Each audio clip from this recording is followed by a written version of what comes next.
Richard. How's it going? Hey, how are you? Good, good. Very excited about season 3 of G Sessions. For everyone tuning in, we are going to do a little introduction so you guys get to know us a little bit better, and then explain what we're going to do for the upcoming season, which is really exciting. I'm So, very excited about it as well. yeah, I think it's gonna be awesome. So, those of you tuning in, the project is all about bringing people together through the arts, community, written words and languages of different origins, and really looking into your family history to figure out where you're from, what is your story, and really kind of nail down those commonalities. Between foods and music, and just to find that common ground and, start a conversation with someone. I love it. And as far as us being a part of this project, as a public art project, it's been very, very exciting and working with our team. So Alyssa, it's always wonderful working with you. Yeah, same here, Richard. So those of you that don't know me, my name is Alyssa, as I've already mentioned, and I'm a G1, which means I was born in the United States, but my dad immigrated here, so I'm first generation. And then Richard, if you want to give us a little bit of your story. Sure. My name is Richard Pelzer, and I am a G6. So I can go back 6 generations from my mom and dad into their parents, which were my grandparents. And I happen to know my great grandmother, which was my father's grandmother, because she lived with us for the first 13 years of my life. So I got a chance to spend some time with her, and she shared her story with, her father and her grandmother. So I kind of feel a little bit of a connection there. Mm-hmm. So it's exciting. So yeah, I can go back about 6 generations. Very cool. Yeah, that's I think this is the neat thing about this project in general, is really digging into that past and figuring out things that you may not have known previously about your family. Yep. And even of your friends. There are so many of us that I think have been able to be introduced to other people through this platform, and to learn from them and hear what they have to say. And I think it's been really neat to see how other people have explored, whether it's through their literally getting their DNA tested to find out where they're from. But then, like, the really neat thing when, for example, you had interviewed Arvelin, you have family down south, and there was that connection there potentially, so I think that was really, really cool in the past season. So really looking forward to the upcoming one. I think that the past 2 seasons, season 1 and season 2, we learned so much. And so we're gearing up for season 3 by one, just using this technology of us being connected. Even while we're quarantining, we can connect. And I think that that's actually really great.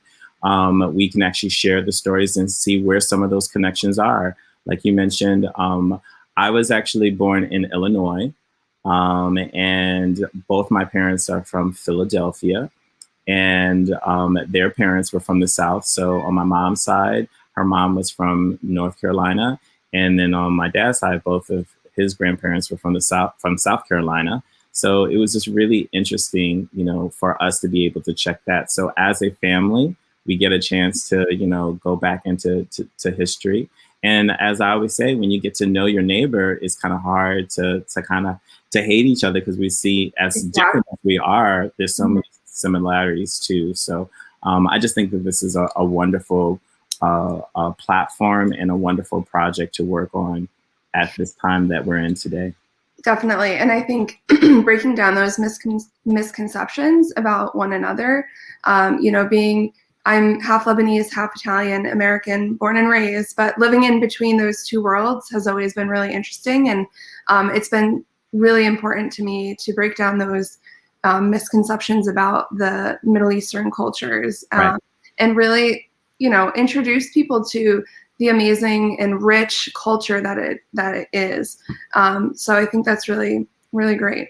I think one of the other exciting parts of this project, it's called the Immigrants Are US. And immigration for America, I guess, is a little bit kind of can be kind of confusing every once in a while.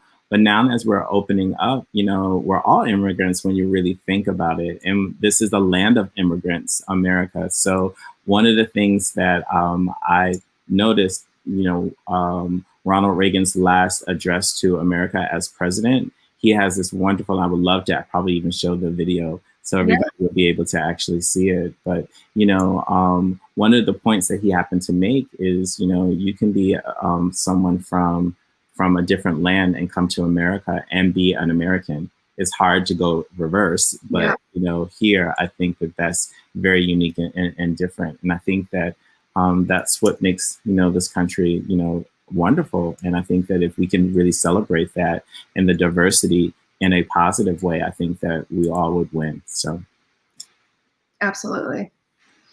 Yep, can't agree anymore. So my dad, just to tell you a little bit more about him, my dad just turned 60, and he loves to tell everyone that he was born the day that John F. Kennedy was inaugurated. And for him, immigrating to the US and coming, he was just 18 years old, came for school, and really worked his way up and established himself. Lots of learning curves. He met my mom while in college.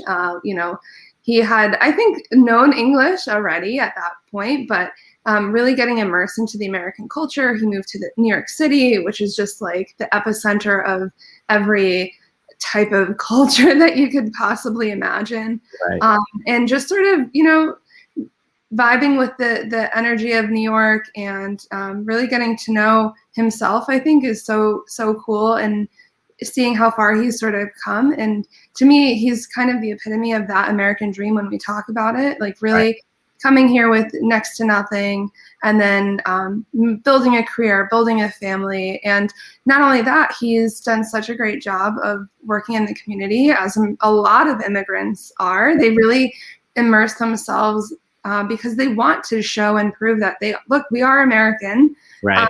But I think it's so important to retain their culture, and more, excuse me, people I think are more comfortable with expressing themselves freely and openly, and as it should be. Okay, that's fine.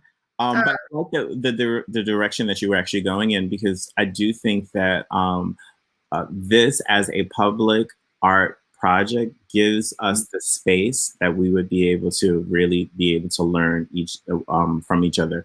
One of the things that I realized in New York City is so many people, and so there's a lot of times you don't even get a chance to know your neighbor. You just kind of always working. But living in Harlem is a little bit different because it is still a small hometown, everybody kind of knows everybody kind of situation within a big city. So I find that to be kind of interesting, and that's why I really do like Harlem. Not saying that, in Brooklyn it doesn't happen either, or some of those other pocket neighborhoods, but that was one of the things that I realized. As big as it is, we still kind of know, pretty much everybody in our neighborhood.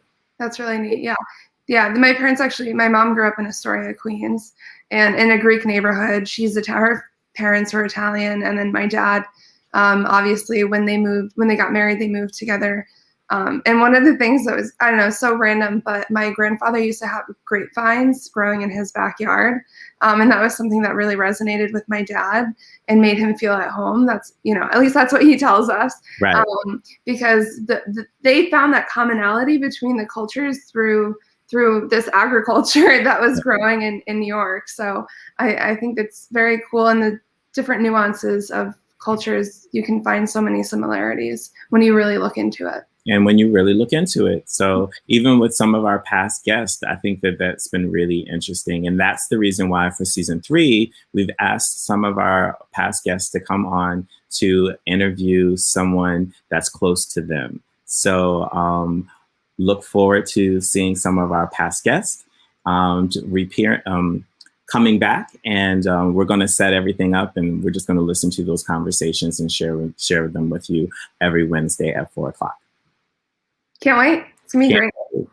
So I think that's it, Alyssa. I think we did it, and look forward to seeing everyone. If you haven't liked our page already, our Facebook page, please do so. Yes, it's going to be down on the bottom. our Instagram page, and we also have a YouTube page that we're going to be archiving all of our stories, so you guys will be able to stay in touch. We understand that the replay, you probably won't be able to watch it exactly at 4 on Wednesday, but the replay is going to be available to you. So please go to thegproject.org and stay in touch. Awesome. Great talking to you as always. Thank you. All righty. Bye-bye.